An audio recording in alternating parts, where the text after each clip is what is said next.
com o teatro cheio, fazendo a tela o que você acredita de fato, como realidade, assim, como o fazer artístico, né? Que está na veia de todo artista. Só que o que acontece? Ou o artista ele já se tornou grande o suficiente para ele ter toda uma equipe por trás dele que consiga fazer captação, produção executiva e todos aqueles cargos são necessários para você fazer uma grande produção, ou o artista precisa, além de estar no palco, estar nos bastidores. E aí que eu acho que é uma grande questão no setor cultural, que é o que eu chamo da montanha russa, sabe?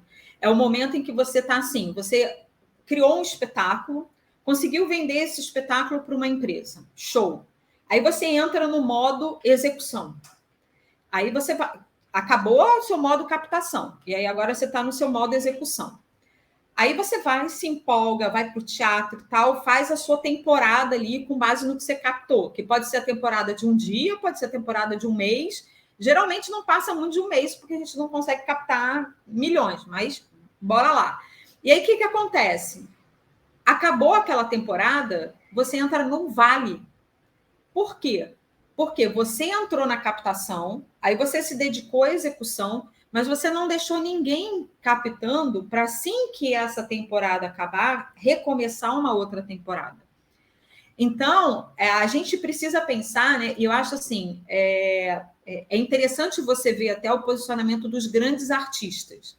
Né? Assim, vou citar nomes aqui, mas não que eu seja fã, que defenda nada disso. Mas se você pegar uma Anitta é uma cantora de grande sucesso. Você pode gostar dela ou não, você pode gostar da música dela ou não, mas além de uma artista, ela é uma grande empresária. E você vê esse viés em muitos artistas. Porque se ele não é o dono da sua própria carreira, ele também pode ser ficar à mercê de um produtor que engane, que passe para trás, e que não veja aquele artista como a obra, mas vê apenas como um meio financeiro. Então, eu acho que esse ponto, né, é um ponto muito importante do artista refletir, que assim, não dá para a gente querer ser só artista. É sempre assim, nunca dá para a gente querer só fazer o que a gente gosta. Porque para a gente chegar no que a gente gosta, a gente precisa passar por etapas antes que a gente não goste tanto.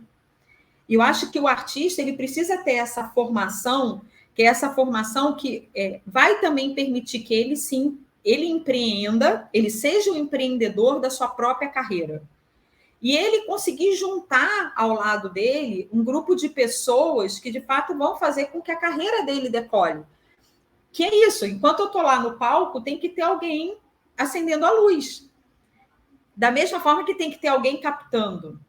Então, se não tem, você vai ter que se dividir entre o palco e a captação. Então, acho que essa visão, sabe, é uma visão que, às vezes, a gente acha que a arte é muito romântica, mas não pode ser, né? Porque senão não para em pé, que é isso que vocês falaram. Eu sempre penso assim, eu amo música, né? Eu amo teatro, eu amo música, eu só não sou muito fã de cinema, nem de séries, mas teatro e cinema eu sou muito fã. E eu valorizo muito, assim, artistas que não chegaram lá no sentido do mainstream, mas estão lá no barzinho tocando uma música muito boa, de qualidade e tal. Eu fico olhando para esses artistas, inclusive estava conversando com um há pouco tempo, né? E aí eu virava para ele e falei assim, cara, mas você é muito bom, você tem que estar em todos os palcos da vida, pelo amor de Deus. E aí ele virou para mim e falou assim, mas eu não sei fazer isso. Eu sei tocar, eu sei cantar. E é verdade, a gente tem naturalmente dons, vocês, artistas, têm dons artísticos, mas não por conta disso não tem que desenvolver o dom do empreendedorismo para poder se manter no palco, né? Então, acho que isso é uma coisa que precisa ser, todo grupo precisa refletir, né? Nossa, André, é perfeita a sua fala. Quer falar, Sam? Você levantou o dedo? Você está mutada.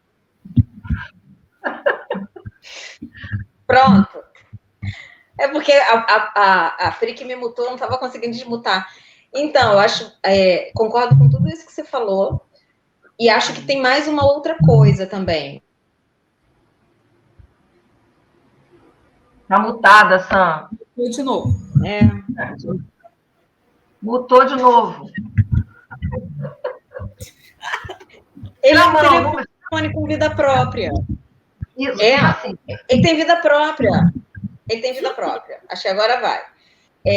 No nosso caso, que a gente sempre fez tudo, né? Eu acho que tem essa questão também. Chega uma hora que é muito cansativo. Eu, por exemplo, que tenho a função de coordenação de produção do grupo, tem um momento que isso é exaustivo, porque as coisas não estão acontecendo, e aí você tem que dar conta de acontecer, você tem que criar, tentar criar, né, coisas para... E aí você vai ficando... É muito cansativo. É vontade, aquela coisa com a Carla brinca de tem um momento que você tem que entregar o filho. Eu acho que tem esse momento que a gente precisa de alguém exatamente que a gente dê essa função, que a gente não vai dar conta de fazer, apesar de saber fazer, né? Então, acho que tem essas duas coisas. Ter que saber fazer, eu acho que é bastante interessante a gente ter que saber fazer até para poder saber delegar e para poder ficar em cima e poder cobrar e estar de olho. Mas tem também esse momento que é cansativo demais. Você quer estar no palco e não na função dos bastidores, né? E não na produção. E estar nas duas funções é uma loucura, é enlouquecedor. Também tem essa tendência. E esse lugar também foi maravilhoso, André, que você falou. Exatamente. A gente quer o palco. Para a gente chegar no palco, a gente tem uma trajetória para fazer. Muito, muito bacana a tua fala. E aí, complementando a ação, né? Ela fala sobre a gente que tem 31 anos de grupo. Né? A Sam entrou, a Sam está com o quê? 20 quantos de grupo? 21? Faço ano lá, que vem eu faço 20 anos. Né? Então, faço 20 anos. Tá, então, a gente está há 20 anos, né? São 31 anos de grupo, e 20 anos com essa nova formação, né? Que virou a empresa As Marias da Graça, que virou a associação As Marias da Graça a partir da entrada da Sam. Quer dizer, e como é que faz isso um grupo que está com 31 anos e está velho, né? Velho para esse mercado que a gente estava. Assim, quando a gente iniciou, né? Assim, quando a gente virou a Associação das Mulheres da Graça, a gente virou a Palhaçaria Feminista em 2005, né? 2003, 2005, que a gente foi fazer o festival. A gente era uma novidade, a gente entrou no mercado de trabalho ali, levantando essas mulheradas todas, essas mulheres todas. A gente criou um festival. Imagina um grupo criar um festival sobre mulheres. Hoje são, sei lá, 18 festivais no Brasil. Fosse muita inovação, né? Muita. Só que, assim, agora outras pessoas, a gente dividiu esse mercado com tantas outras mulheres. Então, hoje em dia, esse monte de mulher com palhaça, quando ele ia para um edital, ele ia sozinho. Hoje em dia, ele está competindo com mais 4 festivais de mulheres. Ele não está mais sozinho. Então, as Marias não estão mais sozinhas, né? Então, como também a gente renova um grupo que já tem mercado, já está no mercado há tanto tempo?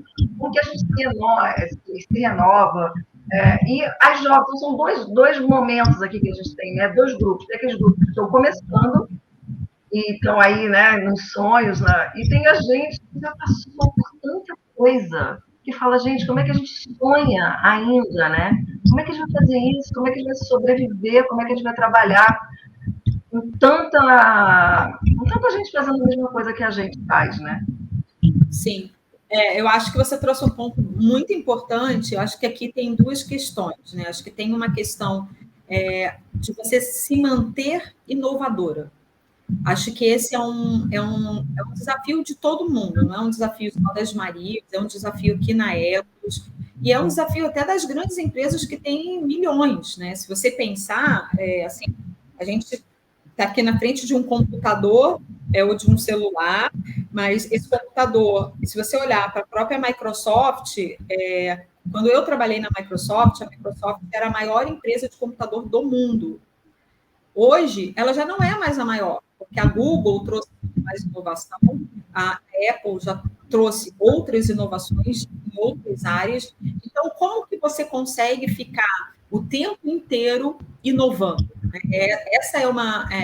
e não só inovando, mas se atualizando sob o ponto de vista tecnológico. Porque hoje em dia a gente é muito tecnológico. A gente está aqui usando tecnologia. Então, como que a gente consegue trazer essa inovação constante? Aí eu diria, e aí também comentando essa questão dos grupos, né, grupo de 30 anos e tal, como que você traz novos integrantes? Porque, assim, aí fica a questão, né? Por que a Maria precisa ter 4 pessoas? Por que ela não pode ter 6? Por que ela não pode ter 3? Por que ela não pode ter 10? Se fosse uma coisa tipo assim, nós temos que ser 4 porque e um motivo, tudo bem. Mas e essas novas palhaças que estão chegando com uma outra visão de uma outra geração que já estão inseridas na tecnologia desde que são bebês, desde que são adolescentes? Por que elas não podem oxigenar o grupo das Marias? Então, acho que esse olhar, né, que é um pouco quase olhar para a diversidade. Tudo bem que aqui tem uma questão de gênero, que a gente não vai mexer, mas você pode ter outros tipos de diversidade geracional, diversidade de raça, outras diversidades, porque quando a gente traz essa diversidade, quando a gente traz essa diferença de geração, com certeza vão aparecer coisas inovadoras pela sua própria natureza e até linguagens.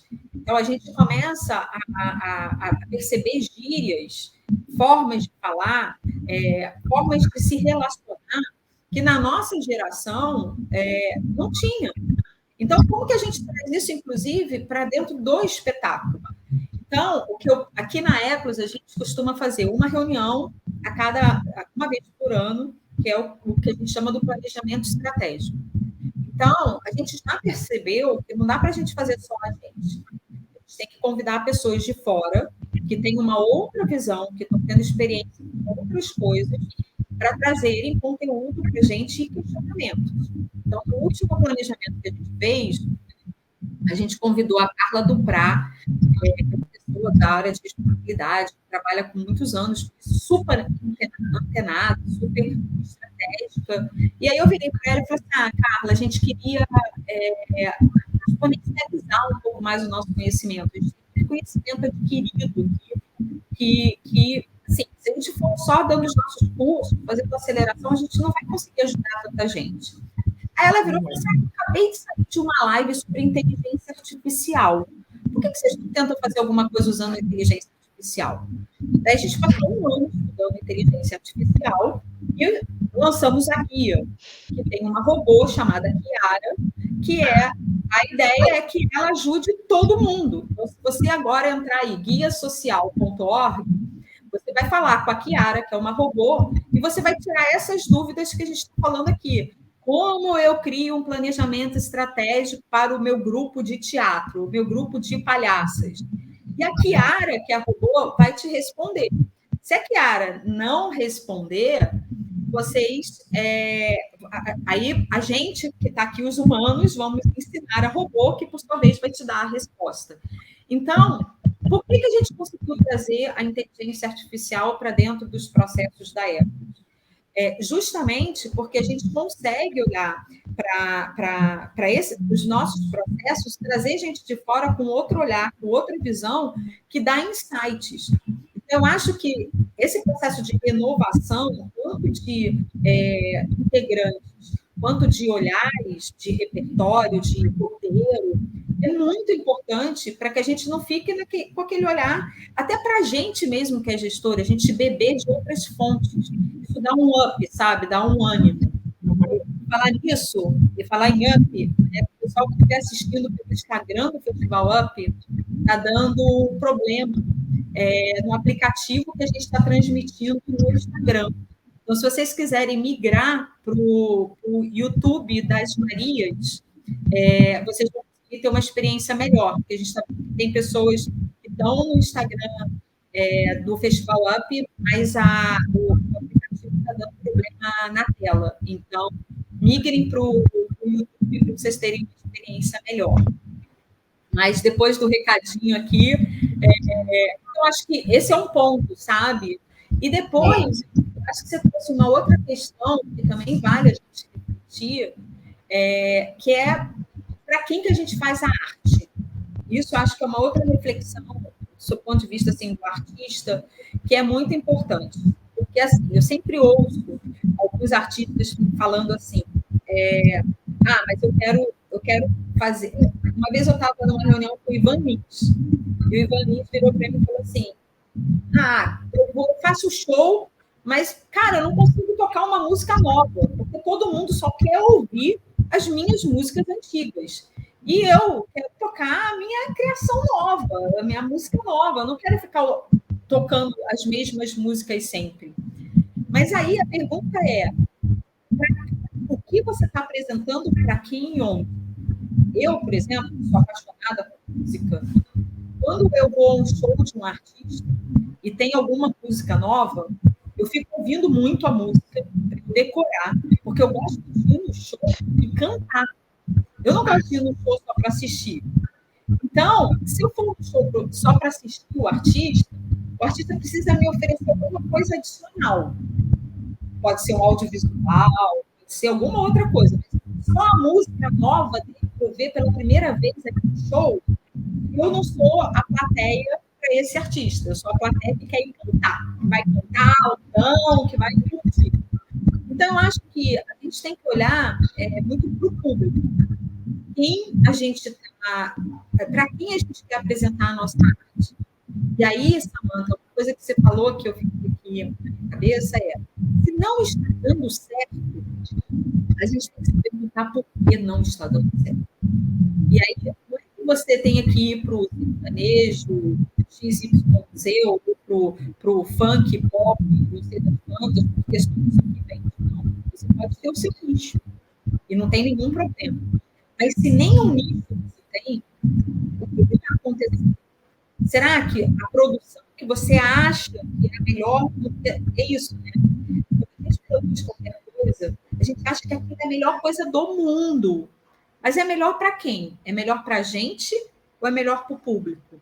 E aí fica a pergunta para vocês, artistas, né? O que é melhor? Você ter uma plateia vazia, mas você apresentar um espetáculo que você amou ter criado, ou você abrir mão de algumas questões ali, fazer uma coisa que vai agradar mais o público em geral, mas ter a sua plateia cheia. Então, essa questão, sabe, da inovação, da renovação e da gente olhar para o público e ver o que aquele público está querendo receber, eu acho que é importante no artista, sabe? O artista precisa ter essa percepção. E eu acho que, às vezes, falta muito pela veia artística mesmo.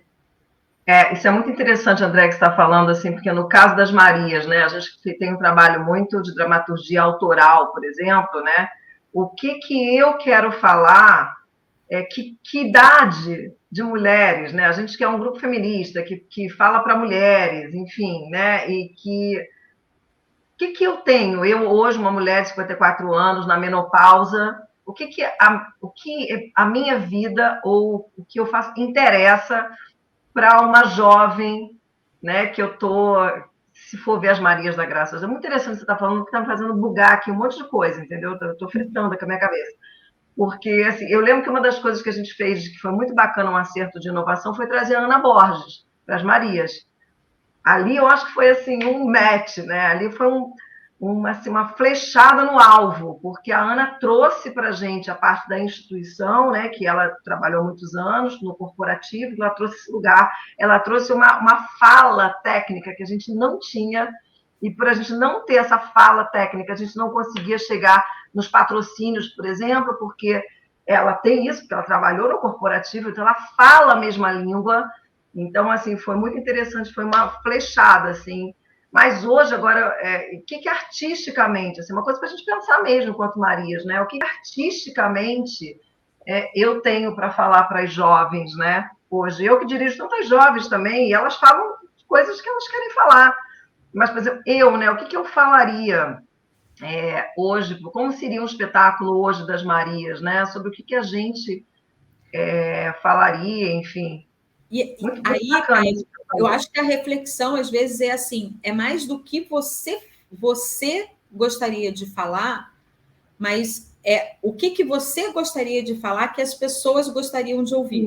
Sim. Então, é porque é óbvio que tem que ter um match, porque você também não vai falar uma coisa que você não acredita. Você tem que procurar falar aquilo que você que sai dentro da veia artística. Mas existem sempre muitas opções. Então é isso, quer dizer, você quer falar sobre menopausa? Legal. Mas quem vai nesse teatro que você, sei lá, tem espaço que fica em Ipanema, num espetáculo às 8 horas da noite de um sábado? São as mulheres que querem ouvir sobre menopausa?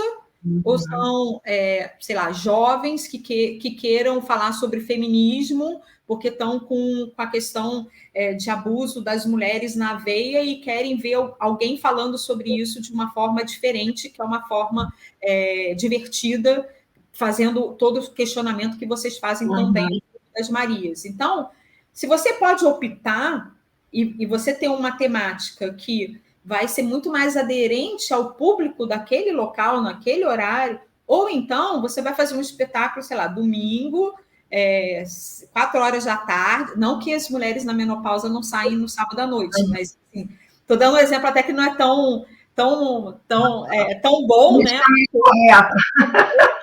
Entendeu? Porque eu estou na menopausa e vou ao teatro no sábado à noite, né? E adoraria ouvir falar do tema, mas eu estou falando para uma geração que consome também, né? Que tenha vontade. Até porque, assim, não é fácil você lotar um teatro de 50, 100 pessoas.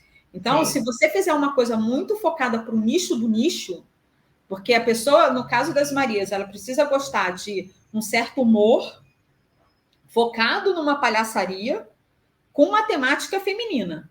Então, você já foi restringindo, foi fechando. E aí, se você pega ali, mas aí eu vou falar de menopausa, que é para mulheres acima de 45 anos. Fechou mais ainda. Então, esse raciocínio é um raciocínio estratégico. E é estratégico que o artista precisa desenvolver para a sua própria carreira. Eu não vou citar o nome, mas a gente ajudou durante algum tempo uma cantora maravilhosa. Ajudou nesse sentido de mesmo trazer questões artísticas e tal. Ela é muito famosa na localidade onde ela mora, tá? Que não é no Rio. Famosa mesmo, de dar autógrafo na rua e tal. Só que é um lugar pequeno. Como é que essa pessoa explode? Primeiro, assim, eu sempre acho que tem uma dose de sorte, momento e tal. Mas, por outro lado, as músicas, talvez, que ela também é compositora, talvez as músicas que ela esteja insistindo nela, apenas nela como compositora. Só que não existe só ela de compositora. Olha o mercado de compositores que nós temos no Brasil. Será que nenhum outro compositor poderia produzir, escrever uma música que fosse de interesse, que ela gostasse, que ela pudesse emprestar a voz para aquela composição? Então, aí eu acho que é a gente ajudar os artistas, como a gente está fazendo aqui, a refletirem também sobre essa questão carreira. Não olhar só para o que eu gosto de fazer, mas o que eu espero da minha carreira e como que eu consigo reunir e formar o meu público e fazer com que esse público vá se desenvolvendo. Essa coisa também, assim, da internet, né? Por exemplo, eu sou uma pessoa que eu tenho muitas ideias, ainda bem que eu virei diretora, que senão eu não sei o que ia acontecer comigo, porque as ideias brotam na minha cabeça e eu vou doando essas ideias nas direções, nas minhas aulas que eu vou dando. É muito impressionante a minha forma de criar, assim, rápida, né? A quantidade que eu tenho. E aí, por exemplo, eu fico pensando, às vezes eu falo, nossa, eu poderia fazer isso no vídeo, por exemplo, mas eu sou uma pessoa completamente travada, eu tenho horror a vídeo, eu tenho medo de vídeo, é uma coisa horrorosa. E aí eu fico pensando, falo, meu Deus, olha a oportunidade que eu perco, né? De repente, até chamar a Sam para fazer uma coisa comigo, até chamar as meninas mesmo, a Verinha, a Geni, a gente fazer. Então, assim, aí a outra não tem uma internet boa, a outra cai toda hora, eu toda cagada com esse negócio de internet, enfim. Então, a gente vai perdendo, né? Como que a gente vai fechando, né? E ao passo que, de repente, tem outras jovens aí, outras garotas que, nossa, pegam a internet, fazem coisa, eu falo, gente, que massa, né? Mas eu não...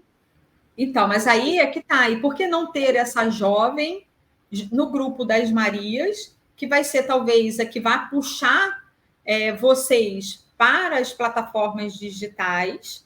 E vocês, com toda a experiência, vão estar compartilhando tudo isso junto, né? Porque, assim, aí abrindo um outro tema que eu acho que é importante, que é o tema das plataformas de streaming, né?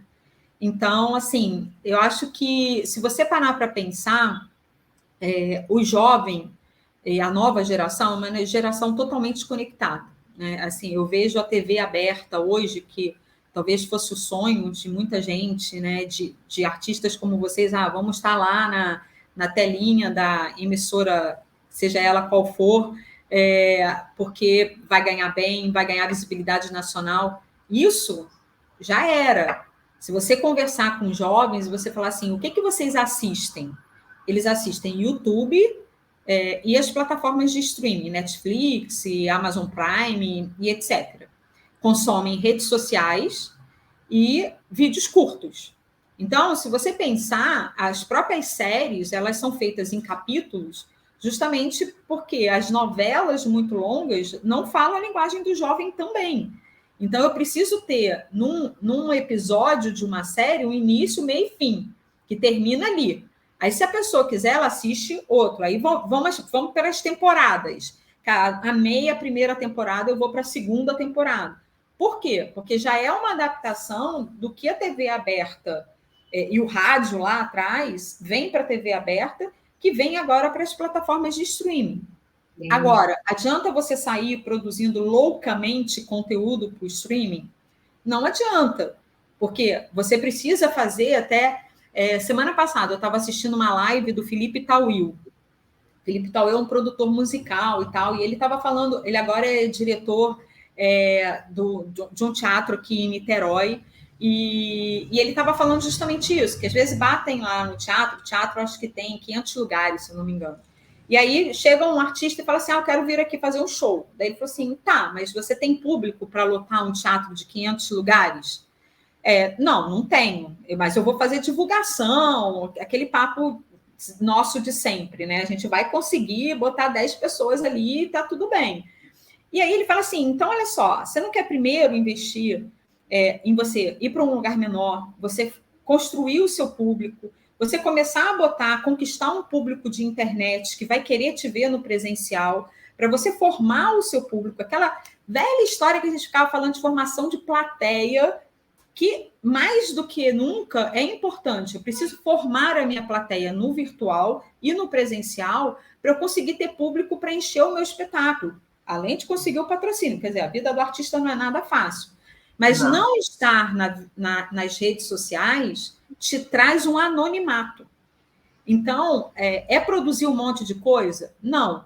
Mas a partir do momento que você produz uma coisa e aquilo começou a dar um resultado, você produz uma segunda na mesma linha. O resultado foi crescendo.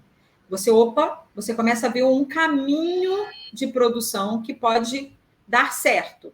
Claro que tem sempre aquela coisa assim, esse vídeo viralizou. Aí, hoje, ninguém entende por que alguns vídeos viralizam. Ninguém entende. Quem entender disso num dia fica milionário no outro. Mas tem um público que é crescente. Se você consegue esse público crescente, o teu caminho está correto.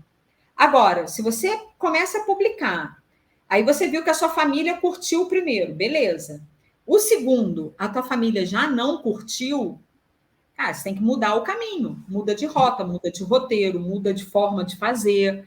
Então, eu acho que essa questão de você estar nas redes, tem que ser feito também com estratégia. Senão a gente começa...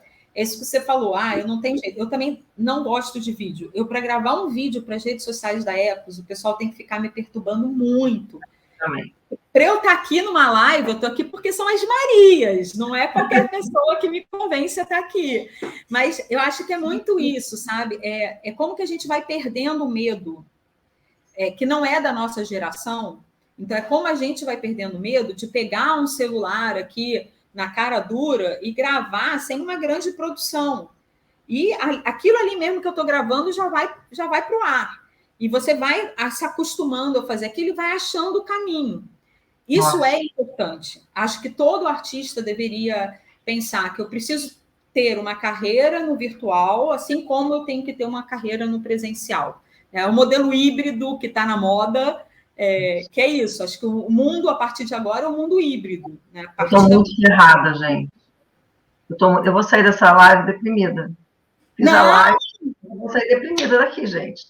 Não, jamais! Fiz a live para sair, né? Vou sair deprimida. O que eu vou fazer a minha vida agora? Vou tomar um vinho, vou ficar lá vendo... Eu nem sei falar o nome, como é que é streaming, o negócio do... Nem sei falar o nome, o que é Netflix? Streaming, streaming, plataformas de streaming. Não é o nome disso, gente. Plataforma de streaming, é isso. Agora, olha que interessante. Eu até não tenho visto, mas você tem umas produções que você faz com o nariz da palhaça que são sensacionais. Acho que você não tem feito mais, né? Não, eu fiz, nem sei, André. As fotos. As fotos, tá? Foto, gente. As fotos com o nariz no dia a dia. No dia a dia. Foto com o nariz de palhaço. Faz negócio, sim. Gente, aquilo ali é genial. É um nível de criatividade que, assim, eu tinha um prazer de ver aquilo. E eu tenho certeza que você estava tendo muitas visualizações com aquelas suas fotos. Então, não é para sair deprimida, é para resgatar o que dá certo. Tá bom. Eu vou pensar. Tá bom, eu acho que a gente está um tempão já são 10:08, sabia? Olha, passa muito rápido, né? E, gente, tem alguma pergunta, Pri? Olha, a Márcia Venino. Oi, Márcia! A Márcia, o talento para o vídeo pode não ser o mesmo que presencial, não? Olha, eu acho que sim, não tenho a menor dúvida, mas eu acho que é muito uma questão de geração também, sabe, Márcia? Porque, assim, quando a pessoa nasce no online, e a gente vê as crianças fazendo isso, tem crianças que tiram foto, que se filmam, que gostam de já ficar ali. Então, eu acho que é muito assim, para a gente que não vem dessa geração, de que está lá o tempo inteiro se filmando selfies e tal, talvez seja mais difícil você trazer esse talento para a tela, né, para o celular e para as plataformas de streaming. Mas eu também acho que nada que não possa ser adaptado, sabe? Nada que a gente não se acostume a. Então, quando eu comecei na pandemia a ir para as lives, a gravar e tal, eu tinha muito receio, assim. Eu ficava muito preocupada com o que eu ia falar, porque ia ficar gravado. Então, se eu falasse alguma coisa, não sei. E assim, hoje em dia eu já falo com muito mais naturalidade, eu já perdi aquele trauma. É tipo andar de avião, que quando você anda a primeira vez, você morre de medo, depois você acaba se acostumando. Comigo, pelo menos, foi assim. Hoje em dia eu fico lá na janelinha, não estou nem aí. Pode ter turbulência, que eu sei que a turbulência não derruba. São coisas que a gente vai se acostumando, mas é óbvio que eu concordo com você que, da mesma forma que tem gente que é muito melhor no teatro do que na TV, vai ter gente que é muito melhor no improviso das redes sociais do que vai ser na TV, do que vai ser no teatro. Mas eu acho que a gente se adapta, né? E vocês, artistas, vocês são brilhantes. O talento que vocês têm, eu acho que é só a forma como você está se apresentando que você tem que se adaptar, né? Uma vez não, há pouco tempo estavam falando assim, que eu acho que talvez seja até por isso que eu gosto tanto de teatro, né? Que teatro você vê a pessoa por inteiro.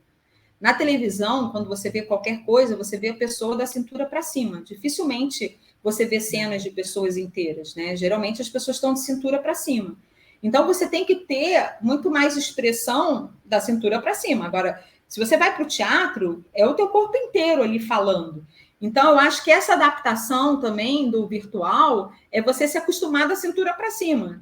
Dificilmente você vê um vídeo, você vê uma live em que a pessoa está em pé, com o corpo inteiro distante. A gente está aqui pertinho, porque você quer ver o meu rosto, é uma interação que a gente busca aqui, né? Então, mas eu penso que é muito uma questão de adaptação, minha visão. Mas aí acho que a Carla e a Samantha podem até falar melhor pela veia artística aí. Eu acho que assim, a palhaçaria no online é desafiador. Assim. Essa pandemia eu dirigi alguns espetáculos online E foi muito difícil, porque é uma técnica, né, que a gente tem. Então, a gente tem aquele nariz, a gente precisa do público, né, o público interage, 50% é a gente, 50% é o público, né, numa palhaçaria, assim, nessa técnica. Então, a gente teve uma certa dificuldade. Não que seja, não é impossível, dá mais trabalho, por exemplo, a edição, né, a edição teve um espetáculo que eu dirigi que eu quis fazer edição junto com o editor.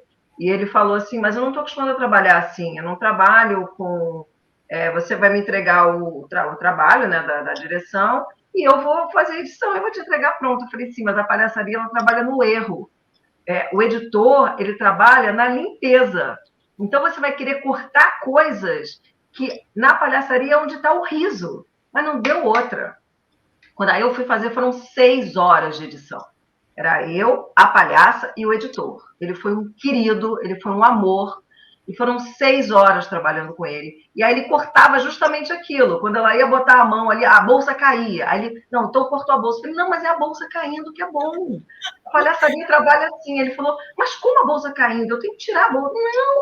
Não tem que tirar. É isso, entendeu? Então, aí para entender para ele a lógica que é da palhaçaria, né? Aonde está. Então, assim, eu entendo quando... né, as palhaças falam, quando a gente fica nessa angústia, porque como que você traz essa lógica do erro para um lugar que é um lugar de acerto, né? Que é um lugar de vídeo, que está no lugar da beleza, que está no lugar, né? Como que a gente vai, enfim, mas aí eu acho que você trouxe o ponto para não terminar deprimida, porque você acabou de abrir uma oportunidade de mercado. Porque se você parar para pensar, como é que você vai capacitar os editores de vídeos para a linguagem da palhaçaria? Mas na época eu falei isso, eu falei para ele, para esse editor, eu falei, olha aqui, cara, eu fiquei 6 horas com você, eu estou te treinando, tá? Você pode virar um editor de palhaçaria. Eu estou treinando você. E foi exatamente isso que você está falando agora, eu falei isso para ele na época. Porque não é qualquer editor. E todos que eu dirigi, eu falava isso para a pessoa, para a palhaça. Eu falava assim, olha, eu quero estar quando for editar. E ela dizia, sério? Eu falei, eu quero estar quando for editar. Porque a edição é outro lugar de edição, entendeu? E eu acho também que, assim, talvez haja um grande espaço para a palhaçaria que seja o espaço da não edição, que é o espaço, de fato, óbvio, de você estruturar o roteiro, se preparar para aquela gravação, mas você gravar de primeira e você não editar, porque o fato de você mostrar como o espetáculo ao vivo, então talvez assim a edição ela vá botar tudo muito formatadinho. E se você montar o seu roteiro, você chegar, botar lá o teu nariz e abrir o peito aqui e começar a fazer, talvez fique muito melhor do que se você se preparar toda, montar e tal, e câmera, e luz, e não sei das quantas. Não sei, sabe? Eu acho que aí... E aí, por isso que eu digo que é o momento da não depressão, que é o momento que a gente está encerrando, mas a gente pode encerrar já com esse desafio, né? Como que a palhaçaria vai para o streaming da mesma forma divertida e legal que ela estaria no ao vivo. Então, como que vocês vão juntar aí, né? Como vocês fazem os festivais e tal. Então, como que vocês reúnem aí um grupo de palhaças para se provocar por esse desafio e começar a testar coisas pequenininhas, trazer essa nova geração de palhaças e vamos lá, vamos testar? Porque, Carla, uma coisa que é importante, e todo mundo que está ouvindo, hoje eu estava conversando com a Mayara, que trabalha na agência Kio, e ela estava me falando assim, no Instagram, quando você bota uma imagem parada numa rede social que a agência Kio gerencia, dá 300 pessoas de alcance. Quando você bota um vídeo no Reels, na mesma rede, com os mesmos seguidores, dá 5.000 pessoas de alcance. Então, isso a tendência das redes sociais ainda é ir para o caminho do vídeo, que é uma super oportunidade para vocês. Então, vamos embora. Então, mais do que sair na depressão, vamos sair na empolgação e como é que as palhaças se reúnem para enfrentar, para invadir o streaming. Como é que a Netflix vai ter agora as séries das palhaças? Gente, Menina!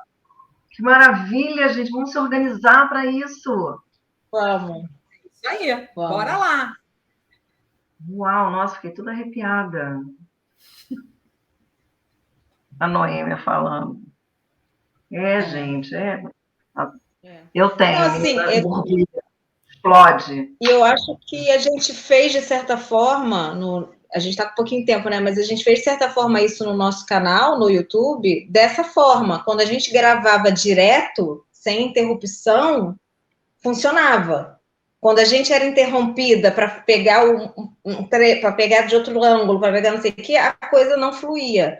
Isso na prática realmente é o que funciona, eu acredito, para a gente. Considerações finais, Andréia? Cara, considerações finais é que, assim, viva a arte. Acho que, assim, um recadinho aqui que eu queria dar. Gente, foi aprovada a Lei Paulo Gustavo e a Lei Aldir Blanc, numa luta incansável aí de vocês, artistas. Se Deus quiser, os governos, tanto municipal quanto estadual, vão ser, e o federal, vão ser rápidos para esse dinheiro chegar na ponta. Mas eu diria assim, eu acho que seria um momento agora, enquanto esse dinheiro não chega, dos artistas se prepararem. Acho que essas reflexões que a gente trouxe aqui, dos grupos renovarem, convidarem novas pessoas, de dar uma olhada em inovação, dar uma olhada nas coisas que estão dando certo, dar uma olhada nos streams, os vídeos curtinhos, como é que esses vídeos que estão viralizando, essas pessoas que estão se transformando nessas influenciadoras digitais, como é que elas estão fazendo? Sabe, acho que esse momento, até o lançamento, até a liberação dessa verba, pode ser um momento bom para vocês, artistas, darem uma oxigenada e já prepararem os seus projetos, porque o que eu acho assim, que vai acontecer? Vai começar a abrir os editais, e o ideal é que você, tudo bem, as Marias como grupo, talvez só consiga apresentar um projeto. Mas será que a Samantha sozinha consegue apresentar o segundo projeto? A Carla apresenta o terceiro? A Carla com a Samantha apresentam junto? Quer dizer, quais são as composições de palhaças que a gente poderia fazer para, em cada edital que aparecer, vocês consigam ter uma diversidade de opções? Todas com inovação, com formação de plateia, pensando no público. Assim, acho que um pouco tudo que a gente falou aqui, mas eu acho que é um bom momento de preparação para os editais que, se Deus quiser, vão sair do papel e a gente vai aí acompanhar e vai se mobilizar para que a coisa aconteça. Mas eu acho que é muito isso, sabe? Acho que agora é um bom momento para as ideias, todas as ideias, né, saírem da cabeça, irem para o papel e sempre pensar assim, eu acho que ninguém faz nada sozinho. E os grupos, eu acho que eles são legais justamente porque você já tem várias cabeças pensando. Mas eu acho que vocês precisam também pensar assim, olha, existe muitas pessoas no mercado. Infelizmente, o Brasil é um país que tem um índice de desemprego muito grande. Isso, por um lado, é péssimo, óbvio, não quero que ninguém fique desempregado, mas, por outro lado, é uma oportunidade de você trazer um vendedor, que era lá o vendedor, sei lá, de uma área que não tem nada a ver com cultura, mas ele tem o viés da venda. Então, como é que eu trago esse cara para perto do setor cultural e ele vai se transformar aqui no captador do grupo das Marias e de uma palhaça e de um espetáculo? Então, eu acho que assim, a gente tem que se abrir um pouco para trazer outras pessoas para o mundo cultural, sabe? Acho que o artista não pode ficar sozinho, é um negócio. Então, da mesma forma que uma empresa tem lá a pessoa que sabe fazer o produto, tem a outra que pensa no marketing, tem a outra que tem... Como é que a gente traz essas pessoas, até no custo zero, né, no sucesso da captação, para que o artista não fique sozinho, né, para não ser ali o bloco do eu sozinho, mas como que eu reúno mentes para juntos vocês conseguirem tirar todos os sonhos do papel, né? E assim, e não desistam nunca, tá? Nunca, porque a gente precisa da arte. E as pessoas precisam, os políticos precisam entender que a gente precisa de arte, né? Todo político assiste algum espetáculo, alguma novela, algum filme e não entende que a arte é fundamental. Então, pelo amor de Deus, vamos produzir muitos artistas, cada vez mais, que vocês capacitem, que as Marias tenham 10 palhaças ao invés de 4, e que a gente consiga colocar aí nesse mundão a arte de vocês, que é maravilhosa, e vida muito longa, 30 anos a mais para as Marias. Ana Borges apareceu aí também. Beijo, Ana. Acabei de ver. Beijo, saudades. Andréia, obrigada, Andréia. Obrigada. Obrigada por ter vindo, foi muito bom. A Noêmia, Olha lá, a Noêmia aí. E a Noêmia que vai vender a gente, hein? Aí, ó, pronto. E Noêmia! Ó! Ó! Muito obrigada, foi ótimo, assim. Eu me emocionei, lembrei de um monte de coisa aqui. Enfim, foi ótimo, muito bom ter você. Me chamem para para vocês, portas abertas, adoro. É muito bom. Eu te avisei que eu não ia desgrudar nunca mais de você, não foi? Eu avisei, agora já era. Falei que não desgruda mais. Graças a Deus, né? Graças a Deus que a gente está aqui, ó, se divertindo, compartilhando conhecimento, que eu acho que isso que é super importante de fato. Sim. Obrigada, gente, por assistir. Obrigada.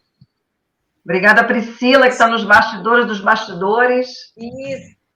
Né, obrigada, Rafaela. Muito obrigada, tá? E parabéns pelo teu trabalho, que é super importante. Cada vez mais a gente dá acesso a pessoas com algum tipo de deficiência. Então, muito bom. E parabéns pelas Marias de ter colocado tradução simultânea, tá? Super importante. Sim. Um beijo, gente. Até a próxima. Amanhã tem outra. Amanhã às 7 tem com a Cleia. Né? Amanhã a gente está aqui de novo com a Cleia.